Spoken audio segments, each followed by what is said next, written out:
Folks, sort of the big presentation, and we're going to keep it very brief because there's not a lot to necessarily expound on with the whole group. But the idea that we're preparing now for the possibility, we want to be ready in case we have to go to, as a school district, to a 5-day virtual model.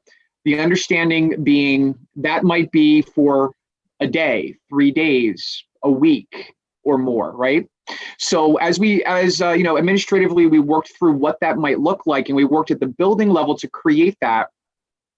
The focus is we wanted to keep it as close to what actually happens as possible, because we don't want to change the entire system for 2 days and then have to change everything back. So I'm going to give you just an idea of what this sort of the framework of this looks like at Peters Elementary, and sort of highlight some of the main points, and then we can again discuss it on a sort of more finite basis in our breakouts. So basically, what happens if we go 5 days? Teachers will still be teaching, and we're going to try to do what sort of our current 5-day virtual teachers teach, and teach remotely. Now, what that looks like is we're basically set off blocks of times. And teachers will communicate with you starting at 9:30, let's say, is our ELA block. Starting at 11 is our math block, etc. We try to create, sort of these definite times where you will know consistently where you would log into. The only change will be in kindergarten. For those of you who remember, kindergarten schedules, and I'm not sure if you actually know how it works, but it's built around our specials programs, and afternoons.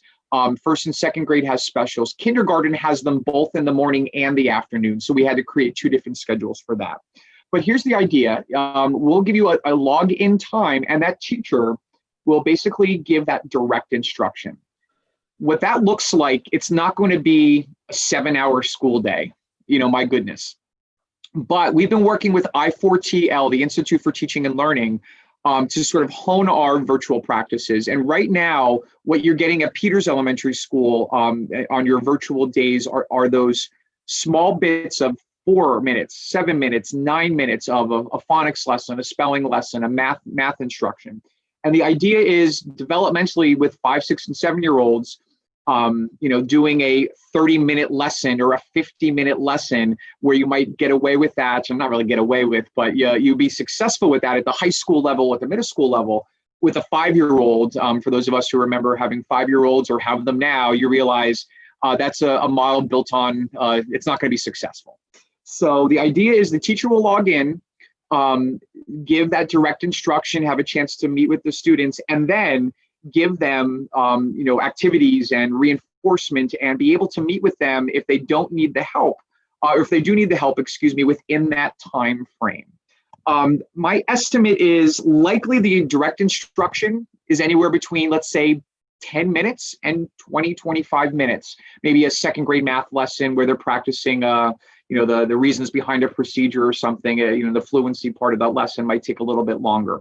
But it's not going to be, again, sitting there, staring at a screen for an hour and a half at a time. Now, students will still receive specials on these days and still receive reading intervention on these days as well. So all of the supports as far as our reading intervention, our Title I program, as well as our specials programs will still occur. They will still occur on the days in which the kids would have had those interventions or the program within school. So if you were a Group A student and you attended on Monday and Tuesday, your teachers have already worked to put together a reading intervention schedule. And let's say that you go to school on Thursday and Friday and you have phys ed this week. The specials teachers will basically give that instruction on those days. And finally, this gives families an opportunity to basically have some flexibility, because, and I'm 99.9% sure, but I'll let Mr. Pyne confirm it. We are still offering the other, right? What happens if I can't get in at that time? Let's say I'm working and I come home and my child's in daycare and I get home at 5. They can still complete the work as they're doing on the remote days. There will still be a grid. There'll still be that instruction. And there'll still be the expectation that they submit the work and the exit ticket by 9 o'clock on that day. So the day will sort of mimic the school day, but virtually, and the parents would still have the flexibility to turn it in if they can't log in during that school day. And just a reminder, this is if we go to a potential 5-day virtual within the entire school district, or it's certainly possible that happens within a school. But again, it's possible this model might be used for 1 day, 3 days, 5 days, or more, and we'll have to prepare, for that eventuality if it happens. Mr. Pyne. Sure. So as Mr. Schnyderite pointed out, I mean, as the kids get a little bit older, we can kind of structure things a little bit differently. Our intention right now, the way that we have it set up, is we're looking to adhere to the schedule as it occurs here in school. And we've kind of been planning that way throughout the course of the year, that the teachers are ultimately going to use the Google Classroom as they have been in order to warehouse instructional activities, in order to warehouse, basic instruction, so on and so forth. But if we were in a full virtual model, the students would log in at that given time, 8:30, I have math class. And the teacher will design instruction around that course of time. Now, again, we're not going to have students sitting in front of a computer and staring at a computer for 85 to 90 minutes. The teachers will really strategically be figuring out within that time, what is a good use of that direct instruction piece, that direct interaction piece. And then integrating other practice, other interactive activities. We're going to do breakout rooms. Hopefully at some point, we'll have teachers who are getting more and more comfortable and able to use that for small group work and things like that. And then ultimately independent practice. So in a given, a lot of our conversations right now are in a given 85 to 90 minute period. We're probably looking at a real structured piece that's around 60 minutes. And then trying to allow some time in there at the end where the teachers are simply available as resources in order to help students who may need some extra help and provide some additional guidance while they're working on those independent activities. The big push and the thing that I think is going to make a huge difference is that within that 90 minutes, the teacher will be available. So even if at any point the student is now being sent to work on something, right, cameras off, mic off, they can go lay on their bed and complete math problems, that teacher will be on the other end of that screen at all times. So then that way, if they run into a problem or have a question, they can jump in there and they can ask. So there's still, this is going to be a work in progress. Obviously, we're integrating an entirely new platform and way of doing things around just good teaching practices. And we're really using a lot of exciting and very cool tools, but tools that we're sort of figuring out how do we create the ebb and flow as closely as possible of a classroom, but realizing that that is not going to be screen time the entire time. So, that's pretty much it. Like I said, the Google Classroom, we've been preparing for that to be kind of the real structure. Every day the students will know what class looks like and then go into class and run through it.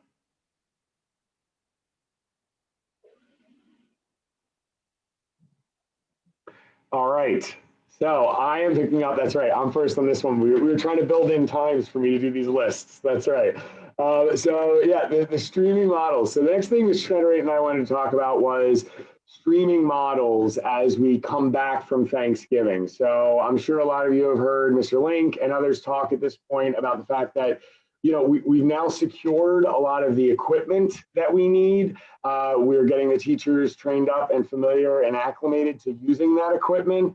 We've had some teachers who really dove in and are already practicing it. I saw one last week, really cool stuff, interacting both with students who are at home and who are here. As we remain in that hybrid model, we are realizing that, not realizing, we knew, but we just had to build up the capacity to be able to meet the need of that interactive, organic piece of education that doesn't happen when a student's working fully remotely very often.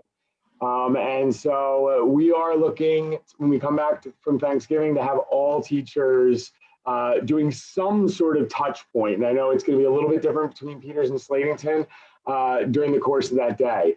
Right now, the model that we're looking at Slatington is having the rooms rigged and set up so that the student will be able to stream directly into the classroom. And we're going to maximize as much as possible the interaction with the teacher during that time.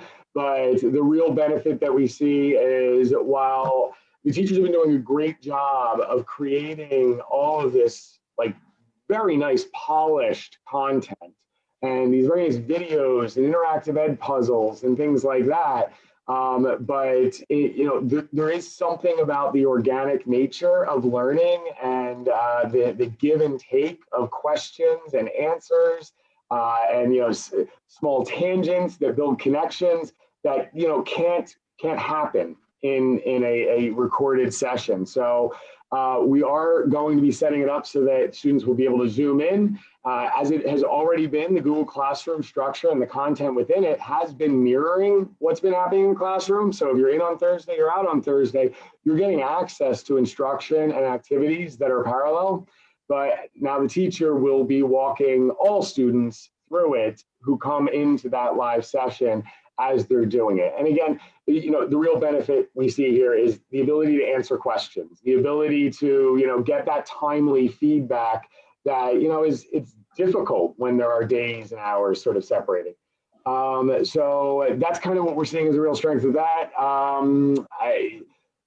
The only thing that I would say is that we're really, really going to push for our families to have their children in those sessions.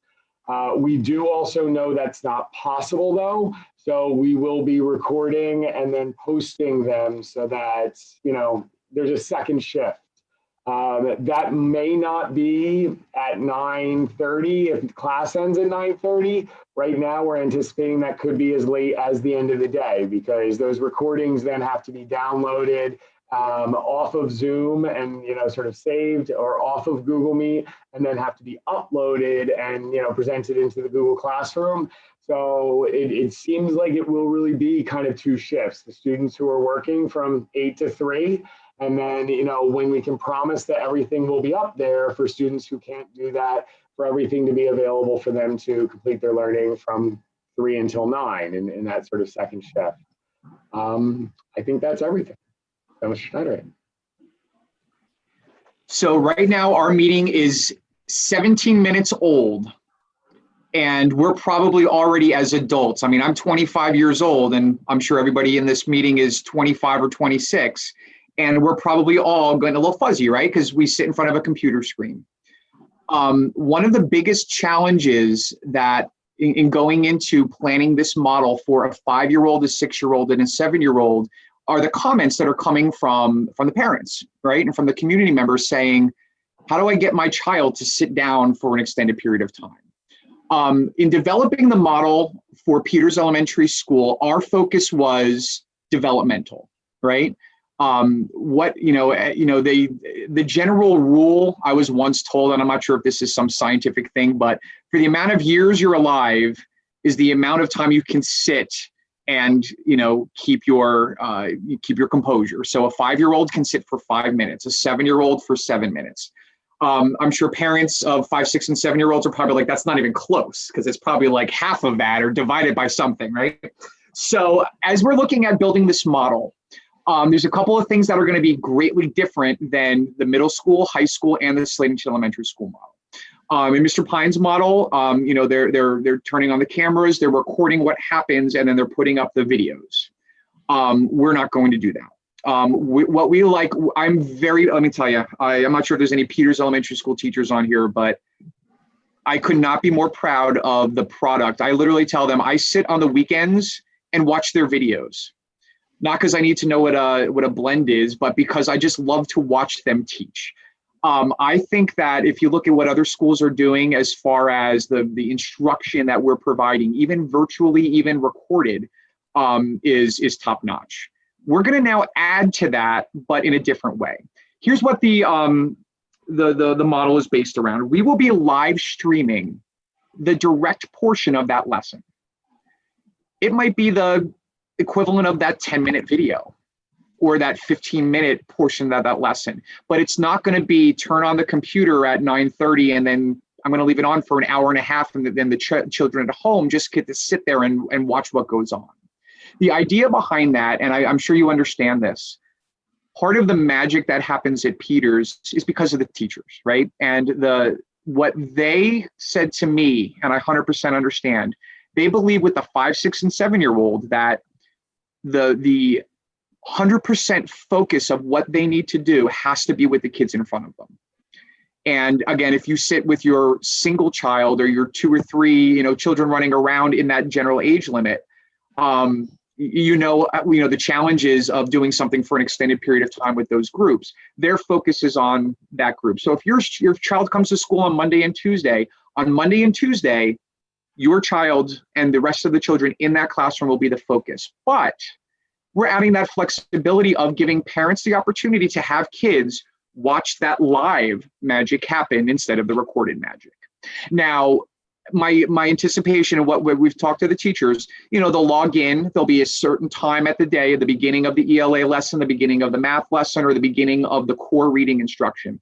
And, I'm sure they'll say hi to the kids, give their greetings, here's what we're doing. Okay, let's now teach. And then the teacher is going to get up and teach as they always do. There's going to be a camera set up. We're working on the technology where, it'll be the board and the teacher as if you were sitting in that class. But I've also let the teachers know, when you're asking questions of the students and asking, who knows this answer, because their focus is 100% on the students in front of them, they're not going to be running around their desk back over there to see if someone raised their hand on the computer. They're going to be focused on the students in front of them with the idea that you'll be able to log in and watch that. However, if there's a parent helping out a young child, or there's maybe a second grader or a first grader who's able, you can comment in the chats. And at the end of that direct lesson, whether it's a 10-minute phonics lesson or a 20-minute math lesson where they've done all the practice, that teacher will come back over, engage with those students, check any of the comments or the concerns, see where that, see where those students are, do that assessment, and then log off as they go to practice what the students in class are practicing. So right now we have an instructional model where the videos are the direct instruction. We're giving the option of watching the teacher give that direct instruction, but having some more engagement with the students in class and some more engagement with that teacher immediately following that lesson. But again, when your students in school with the teacher in front of them, 100% of their heart and soul is going to go into those children, and then they'll still be able to engage with the other children. Now, I'm estimating that, again, the lesson length, 10 minutes, 15, 20 minutes for a longer lesson. I watched a virtual lesson, a math lesson of like 30, 35 minutes where the teacher was able to engage for that long. But I don't want anybody to go in expecting that, again, they're going to sit their kid at 9:30, go do something upstairs and come back at 11:30 and that kid is still in the classroom. The teacher's not going to be able to, if the children are not, sitting down and they're bouncing in front of the screen, they're not going to be able to go over and reprimand a child and say, listen, you got to be paying attention here. Again, their focus is going to be on the children. And I'm sure as a parent, when your children are in the classroom, you understand that concept. But again, it adds to the flexibility and the engagement. But again, it's the idea that it's optional. So we will still continue to provide what we do provide with the idea of you can watch it virtually or watch it recorded. The model is also based around the idea that, again, that 100% of that engagement should be on those students. But again, the students still get to be a part of it. So I think there's some added value to there. And again, as Mr. Pyne said, watching the magic of education happen, the recorded videos are perfect, because, and I'm sure if there's any, teachers on here, whether they Peters teachers or any other, if you had to record yourself, you never get it right the first time. And if you put it up the first time, wow, usually it's 5 or 6 times. So you get a chance to sort of see the magic happen and the random questions or the random, something else that might happen. So, but as Mr. Pyne said as well, this is going to be a learning curve. I had a meeting today, and Mr. Pyne had a meeting today with the group where we're working on instructional practice throughout this year. And my question to them, and my heart was beating as I asked it, is this right? Right? Because as we're going to this, I'm trying to think what's the best for a 6-year-old in a first grade class, sitting at home. Are they able to sit there for 40 minutes? Are they able to sit there for 20 minutes? Or is that 8 or 10 minutes gonna be it? Is the advantage of the engagement of the students, gonna make up for the fact that it's not as polished as the videos? And their answer to everything was basically, we don't know, right? Nobody's doing this. And if you look at what some of our other schools are doing, I know that one school in the Lehigh Valley is doing a similar model. They're doing live streaming, starting at kindergarten, and that's in Palmerton. And I had some discussions today with that principal.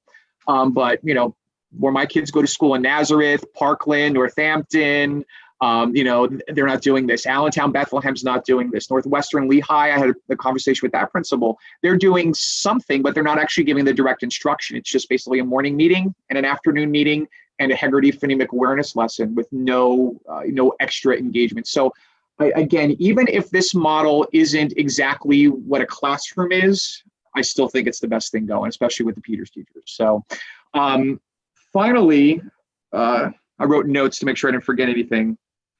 Again, just the idea that it adds to the engagement, it adds to the involvement of the kids at home while still maintaining flexibility, right? Again, parents don't have to log in. I know some schools are going with the model, like if you miss that 10 o'clock lesson, you're absent. You still have the ability to do what we're doing now. And there are parents who will basically like, listen, my kid's in daycare all day. I get home at 5, I'm going to continue to do the work. It'll still be the same high quality work. And they don't have to take advantage of this, but this also gives families an option. And I think in this world, the more options, the better. Thus ends sort of our discussion as principals. I'm sure we've bored you enough because now's the time in which we're going to go to, and Mr. Pyne's going to do some magic button hitting, and something's going to pop up on your screen, and you're going to choose to either be in the Peters Elementary School or Slatington Elementary School breakout session. The point of this is, obviously, if you're sitting there writing down questions, that's a time to ask it. It's a time to ask about ideas. If you want to talk about, what we thought about as we made these decisions and what the sort of different viewpoints are, we love to engage in those conversations. Remember, we're planning for the maybes or the what ifs. I'm not sure if 5 days schooling is coming, but we have to be prepared for it. And I'm not sure after the first day of live streaming, we'll know what day 2 will look like. But, if you ask me what 3 months from now of live streaming will look like, I don't know. And as the teachers are engaging in this and the administration's engaging in this, we're working our tails off to try to make the best model and the best product for the families, the students, and everybody. But, there's a lot of uncertainty. So I think the discussions could certainly be, geared toward what that might look like. So are there any questions for the whole group before we break off into the small groups? Because I'm sure a lot of the small groups discussions would be, probably where the dirty stuff happens. Going off what Mr. Schneider said, I always say that this is going to be messy, right? I mean, anything worth doing and then that's challenging is going to get messy and the dirty stuff. So I am going to set the breakout rooms. We didn't really talk about a time for this. Usually you set a time, Mr. Schneider. So I have it set for 20 minutes. I figure after 20 minutes, if we want to come back together and we still have things to touch on together, we can. And then I know after that, we kind of have a couple of quick announcements and then just thought we'd sort of open it up and see if there's any other, questions.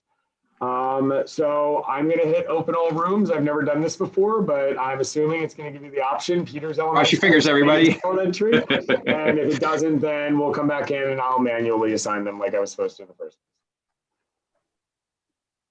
place. Nothing's happened yet. Are we all getting nervous?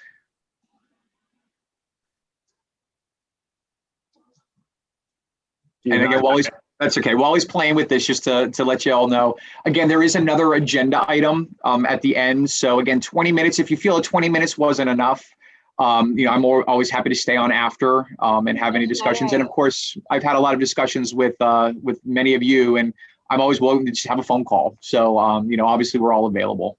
Mr. Schnyderite. Yeah. It's Lisa Hairston. Hi, Mrs. Hairston. I've done this breakout room many times, so I think it just disappeared, but I think, Mr. Pyne, you had it correct. If we click the join button at the bottom where it says breakout rooms, it had the option of which room we wanted to click. So whatever you did the first time, it did work. We just have to click it at the bottom where it says breakout room, click join. Hey, Mrs. Hairston, 3 months ago, did you know that? No, I did not. Wow, see, there's the magic of a Peters teacher, learning as we go. Thank you, Mrs. Hairston. You're welcome. Gary Fedorchis speaking a minute. As I'm listening, and I'm going to shut up because I just want to be here to listen. But I will say this, that none of us are movie stars or whatever else. And anytime we're online with anything, there's always, we have cuts in, we have retakes. Unfortunately, our teachers never get a chance to retake. So I just want to say thank you to everybody. So it looks like some people are getting in and joining. I don't know. And it's funny with Zoom, depending on whether you have the desktop application or the Chrome extension, it looks different. But you should see a window that has breakout rooms, that has a bunch of names on it. Is that not coming up? No. No. All right. I'm able to So see it, but I'm on my have to- phone. We Okay. as the viewers have to, like, you guys all have to go down and do it yourselves where it says breakout rooms. Go Yeah, to but the I don't- bottom of the window, click breakout rooms, and then click which school you want to join, and there's a blue join button next to it. I don't Lisa. have breakout rooms. I Yeah, have me either. I don't have a breakout room either. share screen. I'm or going to record. start assigning. I'm mine works kicking for in the me, right okay. direction. Scott, Yeah, I don't have mine either, Lisa. Mr. Pyne will plop us in where we're supposed to go. Yeah. And I did start- breakout rooms today, so Hello, Mrs. Sager. hi. Pleasure to see you this evening. My breakout room did pretty well today. All right. It took a while though. Mrs. Gozier and I, it worked though. Awesome. Well, I guess it's good that I had this list. All right, James, you're going. Bye. And Dr. Stoker, I still have you in here. Did you have a preference? It's you fine. I'm sorry, what's that? Wherever you want to put me is fine. Okay, I know Mr. Fedorch is going into Slatington, so I mean, if you'd like, I could put you in Peters, and then you guys can compare notes. Perfectly, thank you. Scott, are you sending me to Slatington? I don't see this join button that she's saying. Nope, there you are. Somehow you weren't on there, now you are. Okay.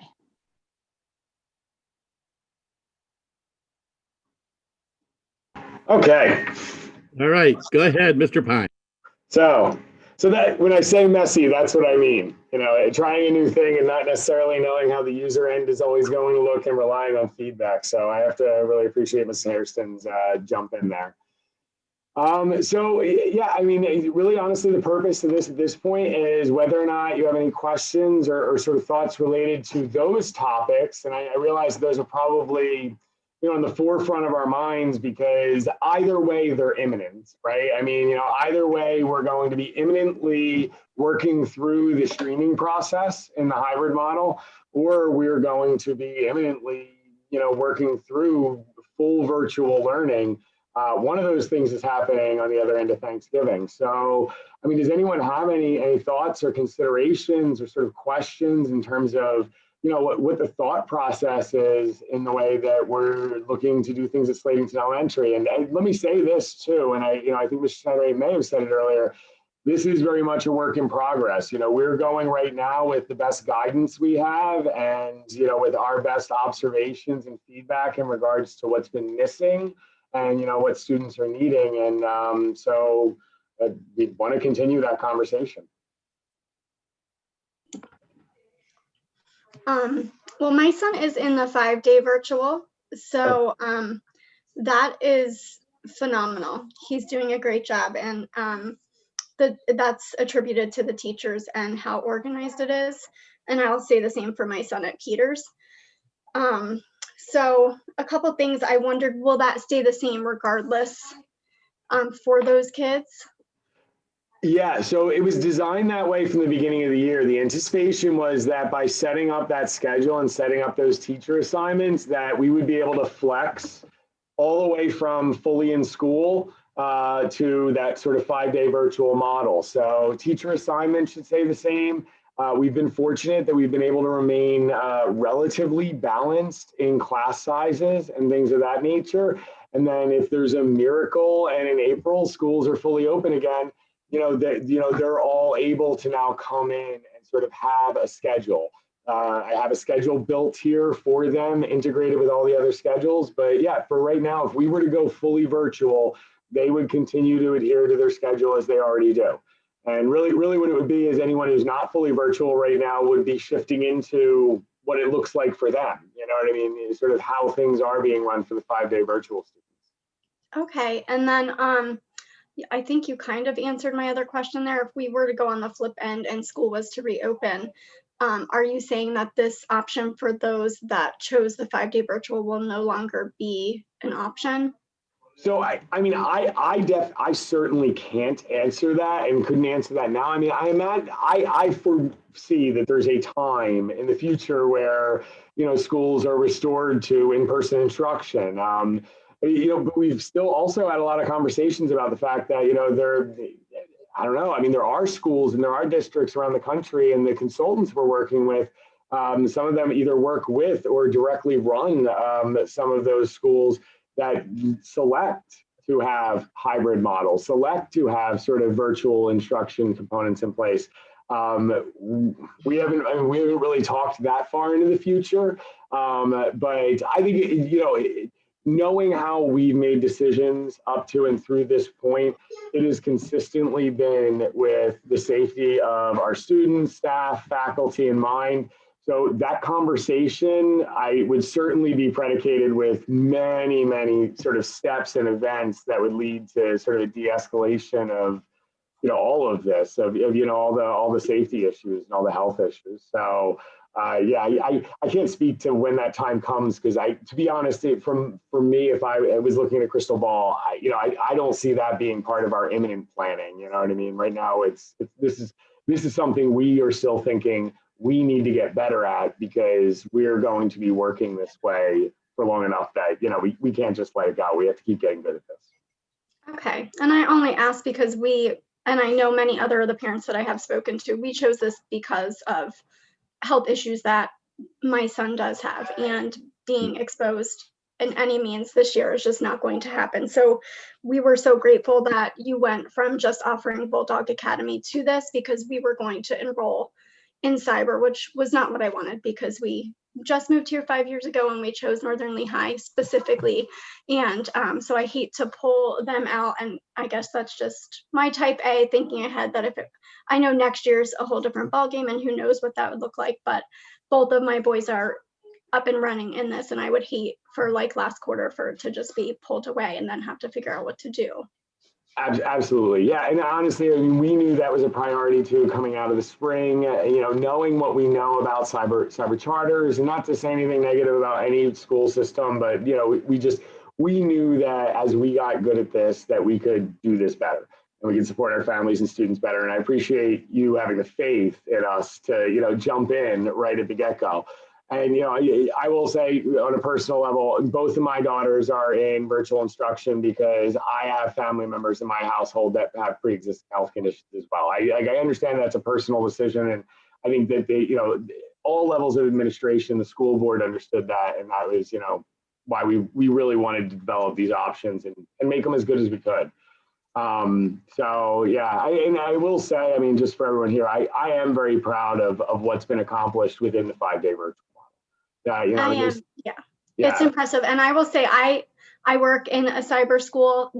I did for like 8 years, then I went back into brick and mortar, but returned this year because I could not send, you know, my one of 2 sons, and we did not have other options. Daycare was not an option that would be the same as sending him to school. So I went back in this year just for the safety of them. But I will say, that I would choose this over and over. I do it because that's my background and it allows me to still have a full-time job, and I still work hard at what I do, but I love what we are doing here. And I have probably 10 years of the virtual and teaching and administration. So I can't say enough how phenomenal it is. I see so many negative things on Facebook and I try not to get involved in those things, but it is so awesome what you're all doing. So thank you so much. I appreciate that, especially coming from your background. I mean, that certainly lends a lot to that compliment. So thank you.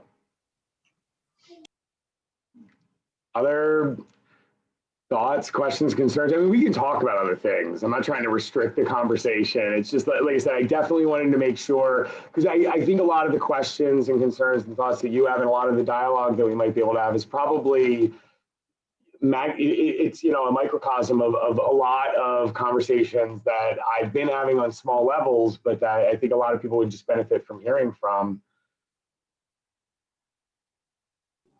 I had a quick question. I just wanted to make sure that I understood for when they do the live streaming, or even if we have to do the 5-day virtual, that it'll be recorded, so that if my daughter couldn't attend it live, she can then watch them later on. And then. Yeah. And the only caveat and the thing that I really try and we're working through is the timing of that, because it is going to be very difficult for us we won't be able to have something up for 8 o'clock in the morning every day, right? We're going to have a bit of a timing adjustment for those. And my experience so far has been that a lot of our families are sort of working that way. It's sort of 2 shifts, you know what I mean? There are those who, have someone there, have support, are working from home, whatever the case is, and they can get through it during the course of the traditional school day. And what some of those are missing is the structure of like, hey, show up here. But then there are those who just can't do that, who can't benefit from that. And that's true of a lot of our virtual students as well. Even though they're in that option, they chose that, it just doesn't work during the day. So that's why we went at first with a lot of asynchronous stuff, a lot of stuff where you could go on, you could watch it, you could do it anytime. We're hoping this strikes the balance where, again, that first shift, if they can get there, they can do that. If not, that second shift starts, right at the end of the day, and they'll have what they need. I will say we've had a lot of conversations about the videos and, recording, how much to record. And that might be the type of thing that we continue to refine over time. Because right now I'm imagining, hey, it may be a situation where a teacher sends the students off to work on something, they're allowed to go cameras off, mic off, they're allowed to work, but the teacher's there, where there's 15 minutes of nothing happening, right, in that recording. And I guess, my direction and what we'll try to make clear is you can sort of scrub right through that. You know what I mean? I don't know. I skip YouTube videos in 15-second increments sometimes. You know what I mean? You can kind of just skip through and get to the next part where there might be interaction if that's a bit cumbersome. Because right now, with everything being so polished, we really are getting it down to 10, 15 minutes and really scripted, very quickly getting the information across. At some point, it'd be nice, for instance, with the recordings, you can pause a recording. And so I think we'll develop that rhythm over time, but yeah, we'll see how the recordings work. I'm very hopeful that it's all going to be very manageable, even if it's not quite as elegant and, polished. I have a question. With the streaming, actually I have 2 questions. What will they be doing on Wednesdays since there's no kids in the building? So they'll still be doing every Wednesday, at least, and I can't speak for every building, I don't know how they all run it, but they do have the meetings on Wednesdays. A lot of times what we've been using that for, and to be honest, we would likely continue that, is to do review and reteaching. So we're not necessarily doing a lot of new instruction on Wednesdays. It's usually when the teachers are identifying, and this is really, really important in the hybrid model, because, we have students who we're seeing oh, they're not getting this as much, or they weren't in school, so they struggle with this more. And, they're trying to strategically find those things to pinpoint and review and reteach. We'd likely still continue with that. Right now, we've been talking about doing more in the afternoon on Wednesdays with, reaching out and developing sort of very targeted sessions. So, we have a lot of students who are struggling in this, you know what I mean? And trying to get them in. The other thing that we've been accomplishing a lot in the Wednesday afternoons right now has been that professional development. Again, all of this stuff that's being learned and developed is new. And, there's no, I don't know how much but there's not a lot of time in the day to get the training and the practice and things like that. That may continue to be a need as well. So, those are 2 things that I could see us continuing to use as the focus. Right now you would say a lot of the Wednesdays, I'll tell you that it is the creation of that polished content. You know what I mean? It is a lot of the recording and re-recording of videos and so on and so forth.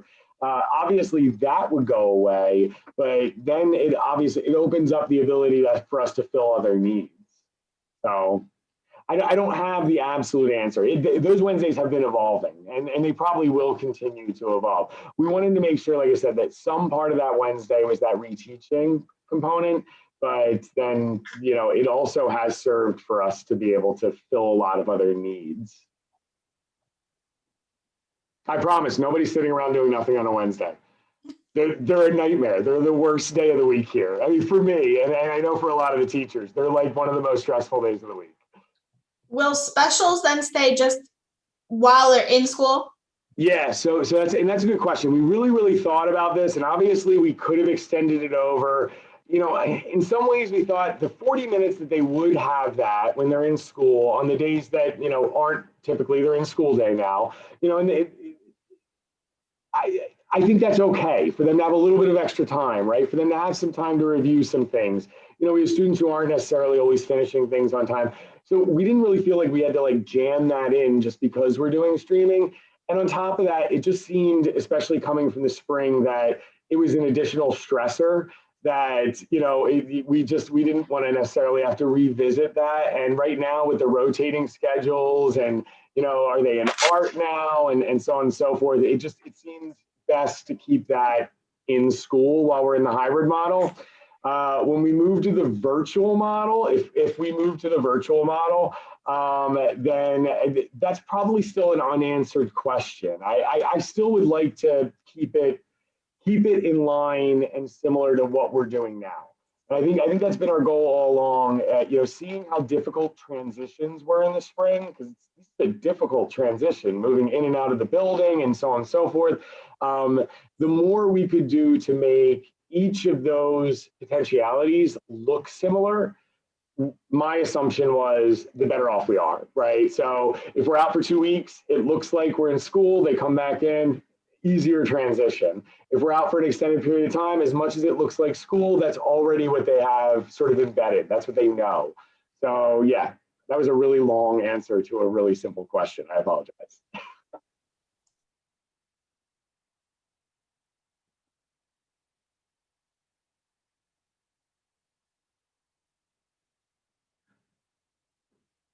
And I don't want to make, I feel like silence makes people feel uncomfortable. I'm okay with silence, so you don't have to, if you're like, you don't have to feel bad for me if I'm just staring here.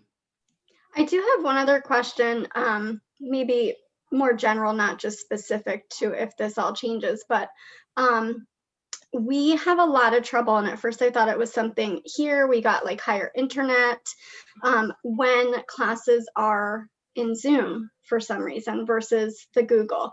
My older son in Slatington, we're on his third computer, and now he just uses the home computer because I can't keep running back. And I feel bad for the tech people because I do think they are doing their due diligence. It just doesn't work. It works for everything else. He does his assignments. Now my youngest, and Peters has had no issues. He has and I don't have any issues in work, and I'm on Zoom literally like all day. And he just started with the Zooms because I think he has a student teacher, and that's how she can do her instruction when she's being observed and all that.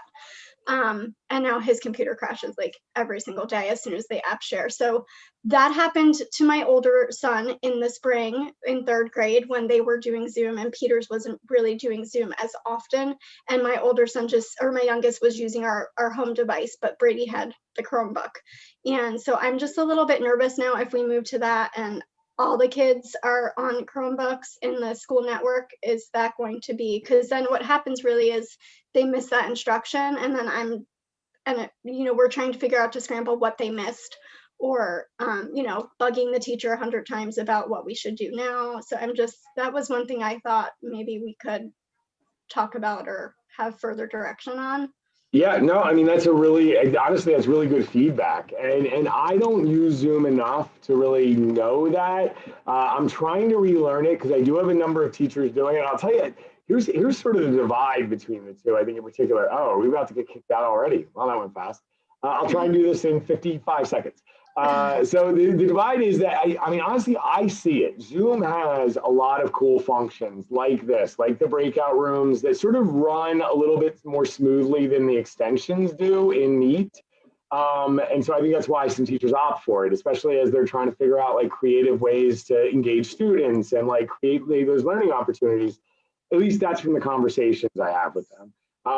We haven't really restricted one or the other, but if that comes up, I mean, we may have to find a way to sort of, I guess, get numbers on that, right? Like, I mean, if this is a widespread problem or widespread enough, right, that it's really hindering, learning, do we need to look at solutions for that? And I don't know what they are. I mean, that's a great point. And I mean, something I'll definitely bring back to the tech department, because we have had a lot of conversation. Oh.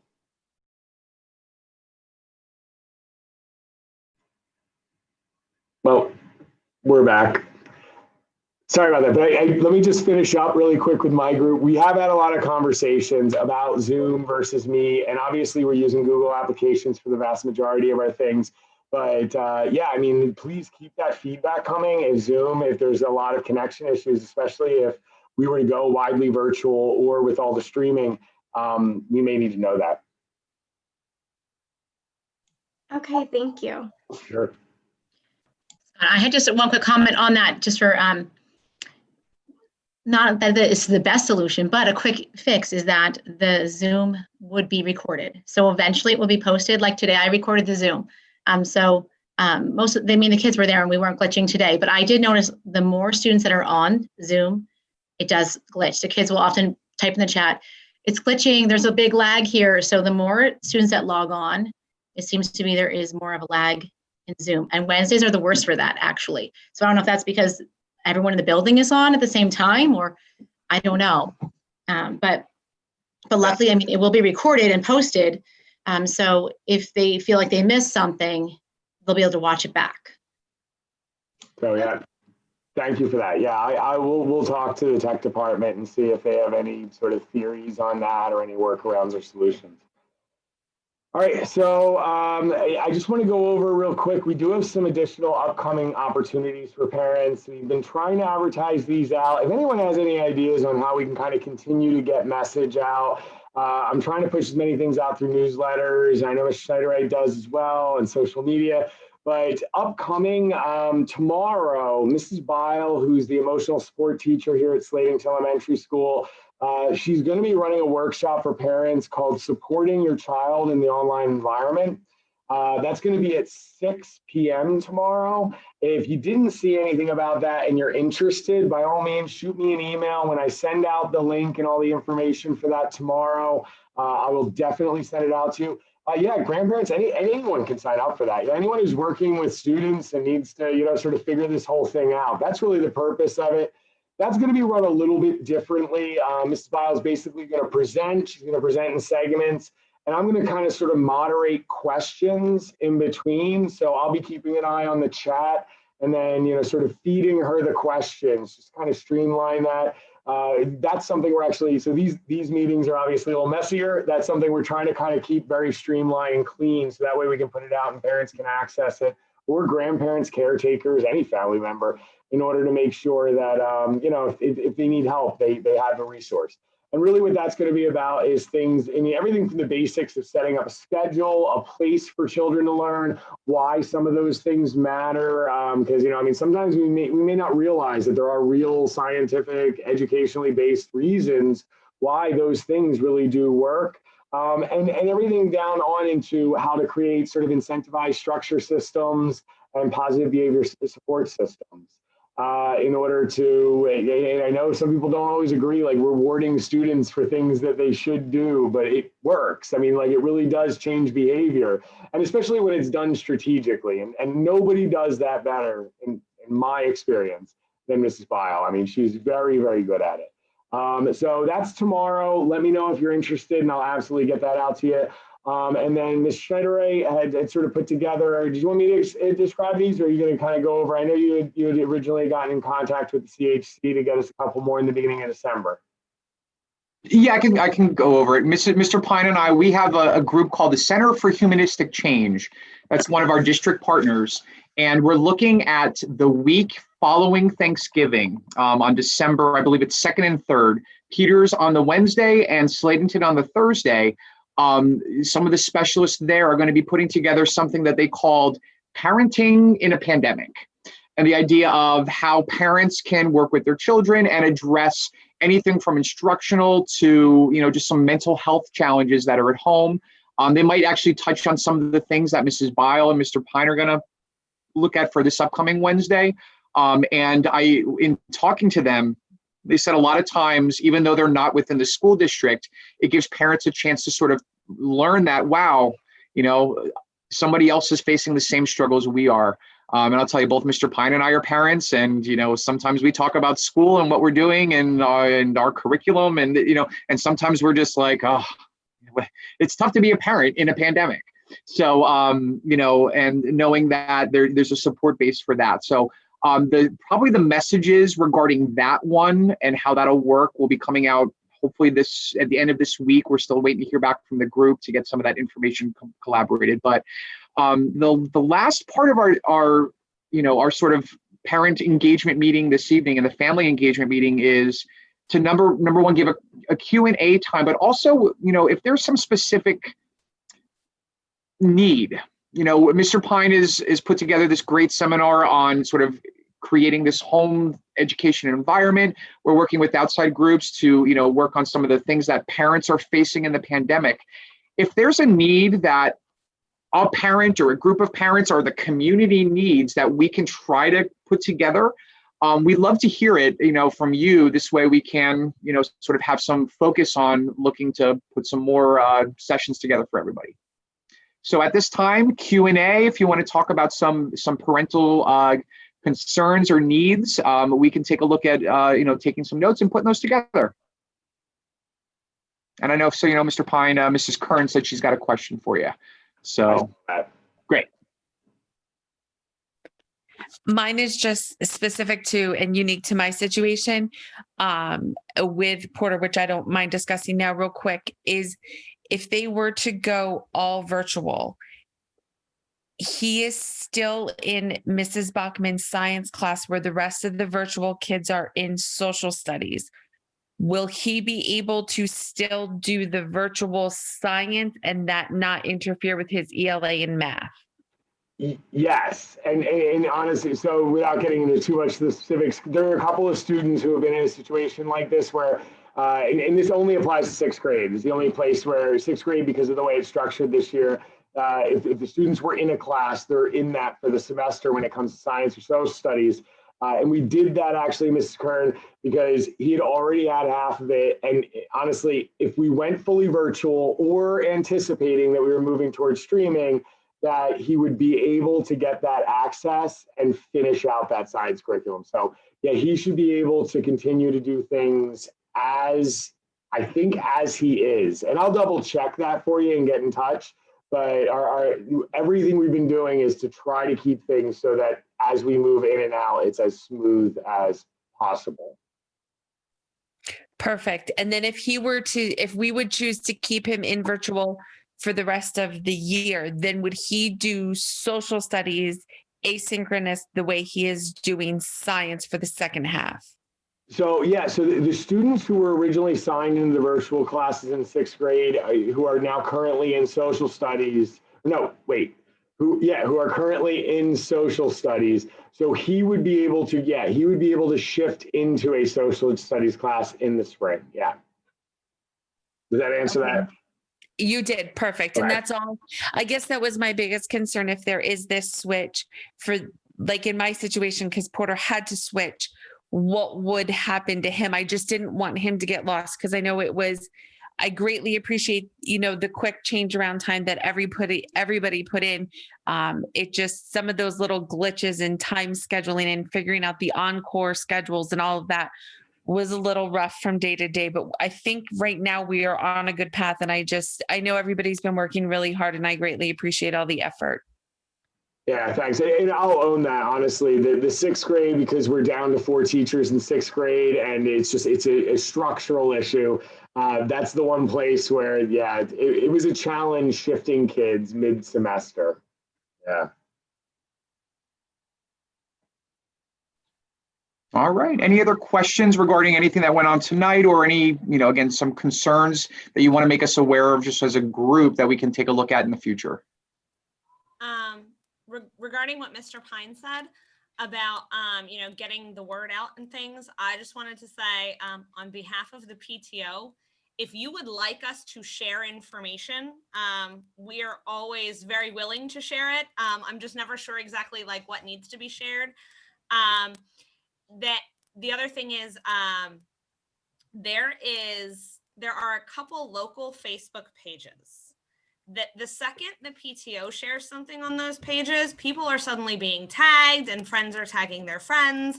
And it's this like, yes, it's Mrs. George. It's this bizarre little like word of mouth group on Facebook. So if you would like us as the PTO to share these like meeting links or information, or even the links to like your Bulldog brief or Mr. Schnyderite, he doesn't really do one of those, it's more of an email, but we would be more than willing to do that. Great. Also, I wanted to just say thank you for like planning ahead. I feel like this is the first time all year that anyone has actually like planned for something that could potentially be a situation, instead of just telling the parents, oh, you have 4 days to figure it out, here you go. So this has been extremely helpful. It's at least giving us some sort of idea of what we might be looking at and how we need to kind of structure our days if these things happen. So I just wanted to thank you guys. Sure.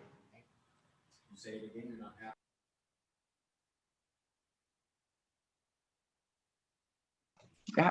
Anybody else? A concern, a question, a joke? I don't know.